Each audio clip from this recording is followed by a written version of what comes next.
Yohanes pasal 1 ayat 43 sampai 51. Saya bacakan. Pada keesokan harinya Yesus memutuskan untuk berangkat ke Galilea. Ia bertemu dengan Filipus dan berkata kepadanya, "Ikutlah aku." Filipus itu berasal dari Betsaida, kota Andreas dan Petrus. Filipus bertemu dengan Natanael dan berkata kepadanya, "Kami telah menemukan Dia yang disebut oleh Musa dalam kitab Taurat dan oleh para nabi, yaitu Yesus, anak Yusuf dari Nazaret." Kata Natanael kepadanya, "Mungkinkah sesuatu yang baik datang dari Nazaret?" Kata Filipus kepadanya, "Mari dan lihatlah."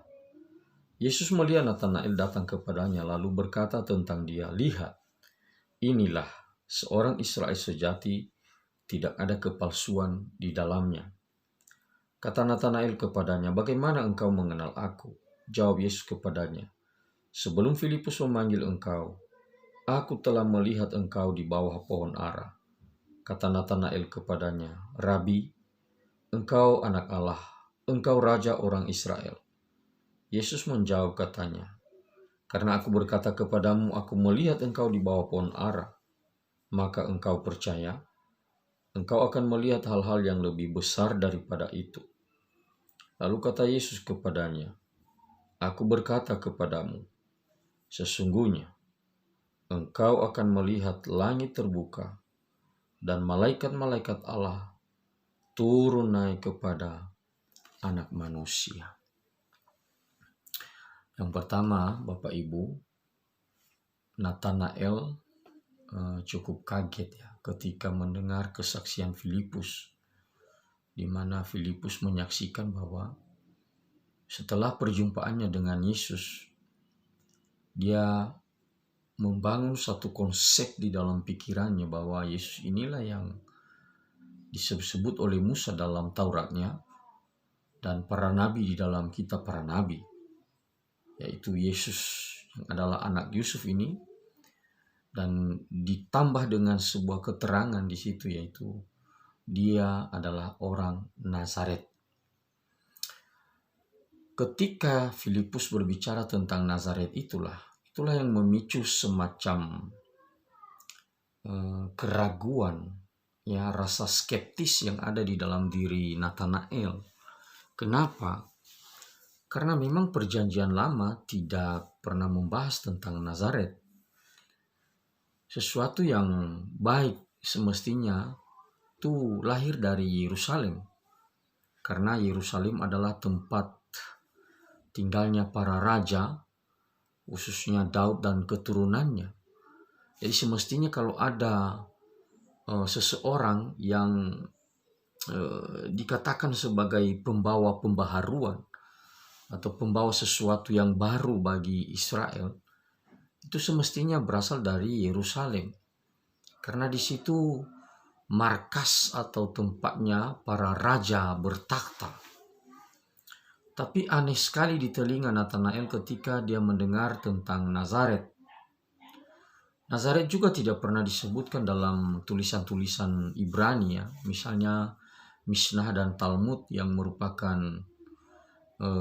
penjabaran tentang Taurat dan kitab para nabi, ya, atau seringkali dikatakan semacam tafsiran terhadap PL yang berkembang di tengah-tengah orang-orang Israel. Jadi ketika mendengar tentang Nazaret, itu bagi Natanael sesuatu yang tidak masuk akal. Bagaimana mungkin sosok itu berasal dari Nazaret? Karena dari segi letak geografis, Nazaret itu masuk wilayah Samaria, kan, masuk wilayah Galilea, yang bukan di wilayah Yudea, ya, yang adalah daerahnya para raja yang dikehendaki oleh Tuhan. Tetapi ketika Natanael di dalam keraguannya tentang Yesus yang diberitakan oleh si Filipus, maka pertemuannya dengan Yesus itu mengubah segalanya bagi Natanael. Kenapa? Karena ketika dia menghampiri Yesus, ya, ketika Filipus mengajak dia, ayo mari kita lihat, ya, lihat dan saksikan siapa Yesus itu, ya. Tiba-tiba Yesus justru melihat Natanael. Jadi Natanael diajak untuk melihat Yesus. Yang terjadi adalah Yesus justru melihat Natanael. Dan Yesus memberikan sebuah pernyataan yang itu mengagetkan Natanael ketika Yesus berkata bahwa lihatlah, inilah dia Israel yang sejati. Tidak ada kepalsuan di dalamnya. Natanael juga kaget, ya, mendengar itu. Kenapa tiba-tiba Yesus justru mengatakan dia sebagai seorang Israel sejati yang tidak memiliki kepalsuan di dalam hatinya. Jadi Yesus dalam bagian ini mempergunakan semacam menjawab keraguan Natanael dengan sebuah kepastian. Ya, kalau Natanael meragukan siapa Yesus, sekarang Yesus memberikan kepastian tentang siapa Natanael. Ya. Dan ketika Yesus berbicara, inilah orang yang Israel, orang yang sejati, Israel sejati yang tidak ada kepalsuan di dalamnya, dia balik bertanya, si Natanael balik bertanya, bagaimana engkau mengenal aku? Lalu Yesus mengatakan dalam bagian itu dikatakannya bahwa sebelum Filipus memanggilmu, aku sudah melihat engkau di bawah pohon ara. Itu tambah kaget lagi. Ya, tambah kaget lagi saudara. Kenapa dia kaget? Ya, karena dia tidak melihat Yesus telah melihatnya, menyaksikannya ketika dia di bawah pohon ara. Dia tidak pernah mendengar, dia tidak pernah melihat dengan matanya sendiri bahwa Yesus memperhatikan dia di bawah pohon ara. Tapi Yesus tahu. Ya. Ini semacam apa yang pernah dilihat oleh Elisa, ya, ketika Gehazi, ya, pergi mengejar Naaman yang disembuhkan oleh Elisa dan meminta persembahan dari Naaman. Dan Elisa melihat semua apa yang terjadi yang dilakukan oleh Gehazi kepada Naaman untuk meminta persembahan itu. Meskipun Elisa tidak melihat secara fisik, menyaksikan secara fisik apa yang dilakukan oleh Gehazi, tapi mata rohaninya melihat. Itu sama seperti apa yang Yesus lakukan, ya, dan nyatakan kepada Natanael, sebelum engkau ke sini, sebelum engkau dipanggil Filipus, ketika engkau di bawah pohon ara, aku udah lihat engkau, saya sudah melihat engkau. Dan itu makin membuat Natanael gemetar, ketakutan.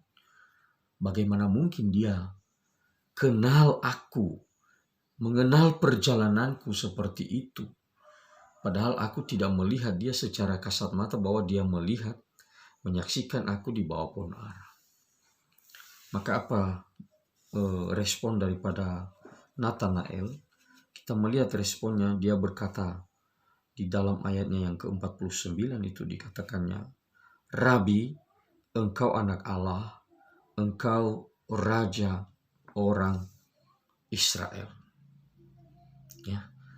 Anak Allah, raja orang Israel. Rabi, anak Allah, raja orang Israel. Ada 3 gelar sekaligus yang Natanael sampaikan kepada Yesus.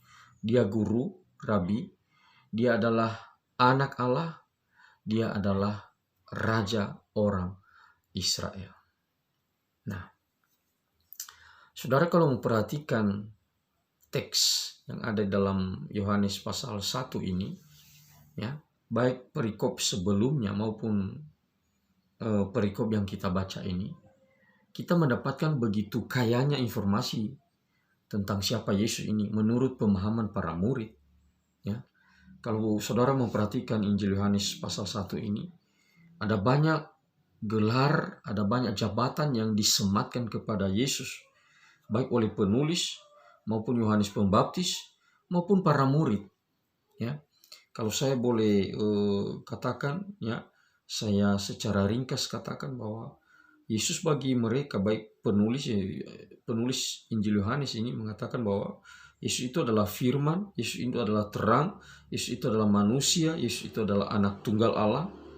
Lalu Yohanes Pembaptis berkata bahwa dia adalah anak domba Allah. Lalu dua murid Yohanes yang pergi mengikuti Yesus, mereka berkata dia Rabi. Andreas berkata kepada Simon bahwa dia Mesias.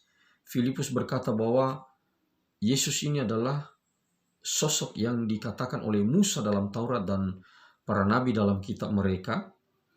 Lalu di dalam pernyataan Nathanael kita melihat lagi sebuah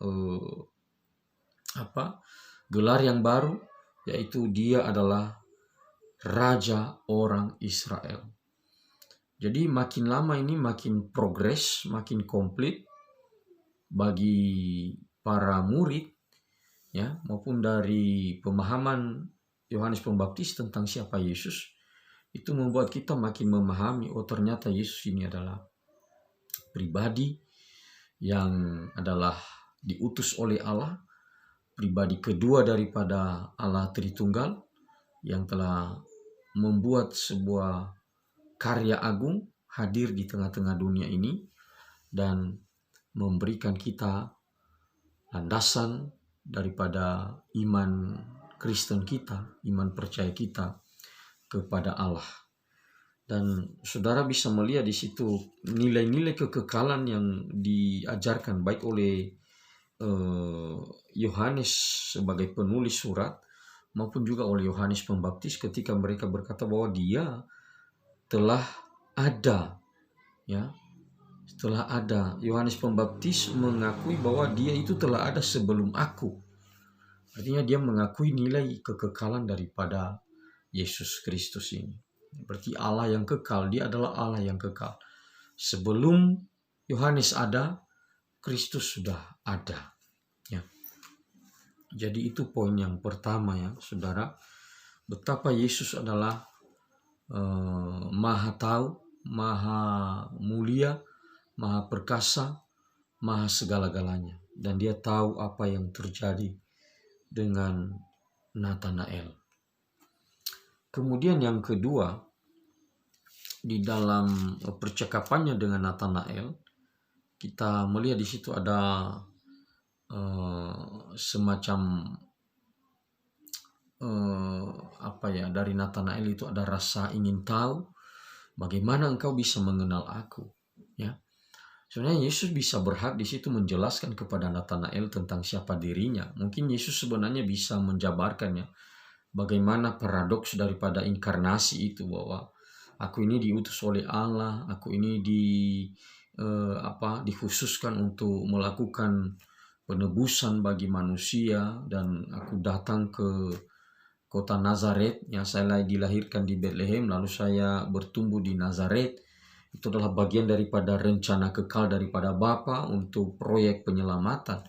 Mungkin Yesus sebenarnya bisa memberikan pernyataan-pernyataan seperti itu, uraian seperti itu untuk menjelaskan apa yang dia ingin katakan kepada Nathanael, untuk menguatkan hatinya supaya keraguan Nathanael itu hilang. Tapi Yesus tidak melakukan hal itu. Yesus justru memberikan semacam tanggapan yang lebih positif dibanding dengan cara Nathanael memahami Yesus, ya. Yesus memberikan mengungkapkan tentang keberadaan dirinya, ya. Jadi ini semacam tidak membalas apa yang dipahami oleh Nathanael itu di dalam level, di dalam batasan pemikiran Nathanael, ya. Yesus justru memberikan tanggapan yang melampaui pemikiran Nathanael ketika Yesus berbicara tentang itu, bahwa dia sudah mengenal Nathanael ini, bahwa dia adalah seorang Israel yang sejati. Jadi dalam bagian ini sebenarnya Yesus bukan ingin menjilat Nathanael, ya, supaya ada pengakuan, ya, supaya Nathanael boleh kembali mengakui akan keberadaan Yesus. Tidak, Yesus tidak butuh itu. Tapi ini semacam cara Yesus untuk berdialog, untuk mengubah konsep orang, ya, mengubah cara berpikir orang, Nathanael di dalam kekakuannya memahami bahwa sesuatu yang baik itu mestinya datang dari Yerusalem. Sekarang Yesus mengubah pola pikirnya, bahwa di dalam Allah, di dalam Tuhan, tidak ada yang bisa membatasi pekerjaan-pekerjaan Allah. Ya. Bahkan dari kota Nazaret atau daerah-daerah yang tidak dipandang, Tuhan bisa memakai segala macam cara untuk menyatakan kehendaknya di dalam dunia ini. Ya, jadi setelah Nathanael menyadari bagaimana Yesus mengenal dirinya, maka dia memberikan sebuah pengakuan di situ. Engkau adalah Rabi, engkau adalah anak Allah, engkau adalah raja orang Israel. Ya. Dan Yesus tidak pernah membantah pernyataan seperti itu. Sama ketika dia berbicara kepada Thomas, ya, ketika Thomas nanti mengatakan bahwa ya Tuhanku dan Allahku, Yesus tidak pernah memberikan bantahan bagi pernyataan-pernyataan mereka. Berarti Yesus mengakui bahwa apa yang dikatakan oleh Nathanael adalah sebuah kebenaran. Maka dia tidak memberikan bantahan untuk itu. Jadi saudara, kita semakin memahami, semakin diperkaya dengan beberapa buah pikiran yang disampaikan oleh para murid ini. Dan itu luar biasa memperlengkapi kita untuk melihat siapa Yesus yang sebenarnya. Ya, jadi sebelum Nathanael melihat kepada Yesus, Yesus terlebih dahulu telah mengenal siapa Nathanael. Nah, oleh sebab itu Yesus berbicara kepadanya, menimpali apa yang dikatakan oleh Nathanael ketika dia bicara bahwa engkau adalah anak Allah, engkau adalah raja orang Israel. Yesus berkata bahwa, oh berarti kamu baru percaya setelah saya kasih tahu bahwa saya mengenal engkau di bawah pohon ara, melihat engkau di bawah pohon ara. Nah, untuk hal itu masih belum ada apa-apanya. Engkau akan melihat hal yang lebih besar. Ya, itu di ayat 50, karena aku berkata kepadamu, aku melihat engkau di bawah pohon ara, maka engkau percaya. Engkau akan melihat hal yang lebih besar daripada itu. Apa hal yang lebih besar? Yang Yesus rujuk di situ adalah bahwa suatu ketika sesungguhnya engkau akan melihat langit terbuka dan malaikat-malaikat Allah turun naik kepada anak manusia. Ya, kamu akan menyaksikan, kamu akan melihat malaikat-malaikat Allah turun naik kepada anak manusia. Nah, ini jangan ditafsir secara sembarangan, saudara. Kita perlu melihat ke dalam perjanjian lama untuk hal seperti ini. Yakub dalam Kejadian pasal 28 pernah bermimpi tentang tangga, di mana dia melihat dalam mimpinya itu bahwa ada malaikat yang turun naik melalui tangga yang dimimpikannya itu. Dan kalau kita membaca kisah itu, setelah bangun nanti, setelah Yakub bangun dari mimpinya, maka dia melihat bahwa ini bukan hanya mimpi biasa, tapi ini gambaran tentang bagaimana Allah itu hadir di tengah-tengah dunia. Ya, bagaimana Allah itu datang di tengah-tengah dunia. Dan saudara bisa memperhatikan di situ Yakub ketika dia bangun, dia berkata, oh ini pintu surga yang kulihat, ini pintu surga. Berarti Allah ada di sini, Allah ada di tengah-tengah dunia ini, Allah ada beserta dengan saya di tempat ini. Maka segera dia ambil batu yang adalah sempat dia gunakan sebagai bantalnya itu, dia dirikan batu itu sebagai tempat peringatan, dan dia memberikan nama tempat itu sebagai Betel. Betel itu artinya Bait El, ya, tempat atau rumah daripada Allah. Dia menyaksikan bahwa ini Allah ada di tempat ini. Nah, artinya apa, saudara? Ya. Apa yang Yesus katakan di sini bahwa engkau akan melihat malaikat akan turun naik kepada anak manusia. Artinya sekarang dengan kehadiran Yesus, ya, dengan adanya Yesus, dengan pribadi Yesus ini yang ada di tengah-tengah kamu sekarang ini, kamu bisa melihat, ya, yang selama ini antara surga dengan dunia ini terpisah oleh karena dosa, oleh karena sebuah pelanggaran yang dilakukan oleh manusia. Sekarang itu bisa ada hubungan Melalui apa? Melalui karya daripada Tuhan Yesus Kristus. Ya. Jadi di dalam diri Yesus itu semestinya orang-orang bisa mengenal bahwa sekarang ada hubungan antara dunia dengan surga. Ya. Jadi Yesus mengambil semacam idiom di situ ya, atau kalimat yang tentunya harus berdasar dari perjanjian lama. Dan ini seperti yang Yakub mimpikan. Kalau Yakub hanya memimpikan hal itu, sekarang menjadi kenyataan ya di dalam Yesus Kristus. Ya, kalau waktu itu Yakub hanya memimpikan hal itu, bahwa ada hubungan antara dunia dengan kekekalan dengan surga. Sekarang melalui keberadaan Yesus ini, Yesus menunjukkan dirinya bahwa engkau akan melihat ya malaikat akan turun naik kepada anak manusia. Artinya apa? Dunia surgawi sekarang sudah ada hubungan dengan dunia nyata, dunia materi, dunia yang kita tinggali, di mana manusia bisa hidup di dalamnya. Nah, saudara yang dikasihi oleh Tuhan, ya, pengenalan kita akan Yesus Kristus ini sebenarnya melalui kebenaran firman Tuhan ini semakin dibukakan kepada kita. Rahasia-rahasia yang kita tidak tahu, tidak kenal, sekarang melalui kebenaran ini dibukakan kepada kita. Ya, dan Nathanael semakin bersyukur kepada Tuhan karena Yesus telah membukakan, mencelikan mata rohaninya. Dengan Yesus menunjukkan bahwa Dia adalah Allah yang Maha Tahu, Allah yang mencintai dan mengasihi manusia yang ada di tengah-tengah dunia ini. Ya, Dia mengenal kita, Dia mengenal setiap apa yang kita kerjakan, dan Dia mengenal relung hati kita yang paling dalam. Nathanael tidak bisa berkilah, dia hanya bersyukur atas anugerah Tuhan. Amin.